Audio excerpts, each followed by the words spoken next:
ఇక బ్రేకింగ్ చూస్తున్నాం. వైసీపీ నేతలు జోగి బ్రదర్స్ పోలీసులు మరో షాక్ ఇచ్చారు. ఇటీవల నకిలీ మద్యం కేసులు బెయిల్పై జైలు నుంచి విడుదలైన జోగి బ్రదర్స్ భారీ ర్యాలీగా ఇంటికి బయలుదేరారు. ఎటువంటి అనుమతులు లేకపోయినప్పటికీ భారీ వాహనాలతో ర్యాలీగా రహదారులపై హల్చల్ చేశారు. ర్యాలీ కారణంగా విజయవాడ హైదరాబాద్ జాతీయ రహదారిపై భారీగా ట్రాఫిక్ జామ్ అయింది. అంతేకాకుండా ర్యాలీలో టపాసులు కాల్చడం వల్ల ఇతర ప్రయాణికులు స్థానికులు ఇబ్బందులు పడ్డారు. అంతేకాకుండా వైసీపీ కార్యకర్తలు డీజే పెట్టేందుకు ప్రయత్నించారు. దీనిపై కానిస్టేబుల్ ఇబ్రహీంపట్నం పోలీసులకు ఫిర్యాదు చేశారు.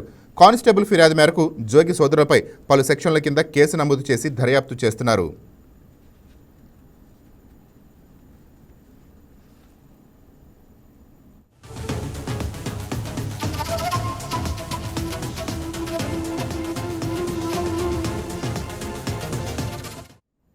ఇక దీనిపై మరింత సమాచారం మా స్పెషల్ కరెస్పాండెంట్ కుమార్ చంద్ అందిస్తారు. కుమార్ చంద్,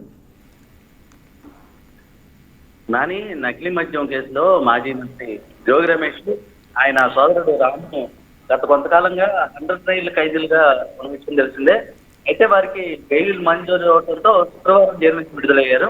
ఇది ఇలా ఉంటే తాజాగా వారిపై మరో కేసునైతే మాత్రం పోలీసులు నమోదు చేశారు. ఇటీవల జైలు నుంచి బెయిల్పై వచ్చినటువంటి వాళ్ళు జోగి బ్రదర్స్ ఇద్దరు కూడా భారీగా ర్యాలీగా ఇంటికి అయితే బయలుదేరారు. ఎటువంటి అనుమతులు లేనప్పటికీ భారీ వాహనాలతో ర్యాలీగా రహదారిపై హల్చల్ చేశారు. అయితే శుక్రవారం వాళ్ళు నిర్వహించినటువంటి ర్యాలీ ఏదైతే ఉందో ఆ ర్యాలీ కారణంగా విజయవాడ హైదరాబాద్ జాతీయ రహదారిపై భారీగా ట్రాఫిక్ అయితే జామ్ అయింది. అంతేకాకుండా ర్యాలీలో టపాసులు కాల్చడం వల్ల ఇతర ప్రయాణికులు స్థానికులు ఇబ్బంది పడ్డారు.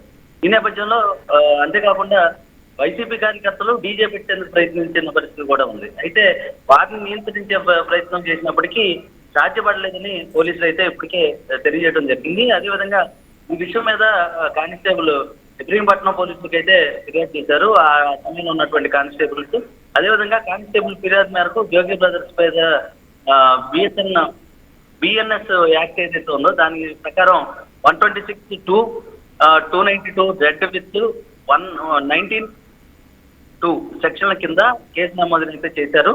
ప్రస్తుతం ఏదైతే మాత్రం ఆ కేసు అయితే మాత్రం దర్యాప్తు చేస్తున్న పరిస్థితి అయితే ఉంది. నాకు ఇసుక దీని మీద సాధారణ నోటీసులు ఇచ్చే అవకాశం ఉందా, లేదా చట్టపరమైన తీవ్రమైన తీసుకునే ఛాన్స్ ఉందా?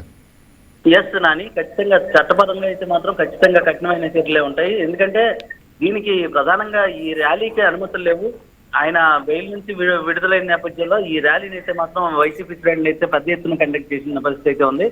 ఈ నేపథ్యంలోనే పోలీసులు అప్పటికే వాళ్ళని హెచ్చరించారు, ర్యాలీ నిర్వహించొద్దని, ట్రాఫిక్ జామ్ అయిందని కూడా హెచ్చరించిన పరిస్థితుంది. అయినప్పటికీ వినకుండా జోగి రమేష్ అయితే మాత్రం పోలీసులతో వాగ్వాదానికి దిగారు. ఆ వాగ్వాదం కాస్త చాలాసేపు కొనసాగిందని చెప్పాలి. ఈ నేపథ్యంలోనే పోలీసులు కట్టడి చేయలేని పరిస్థితి వచ్చిన నేపథ్యంలో ఆ కానిస్టేబుల్ అయితే మాత్రం ఫిర్యాదు చేశారు. ఆయన ఫిర్యాదు మేరకు అయితే మాత్రం కేసు నమోదు చేశారు. దీని మీద అయితే మాత్రం ఖచ్చితంగా కఠిన చర్యలు అయితే ఉంటాయి. నాకు థ్యాంక్ యూ.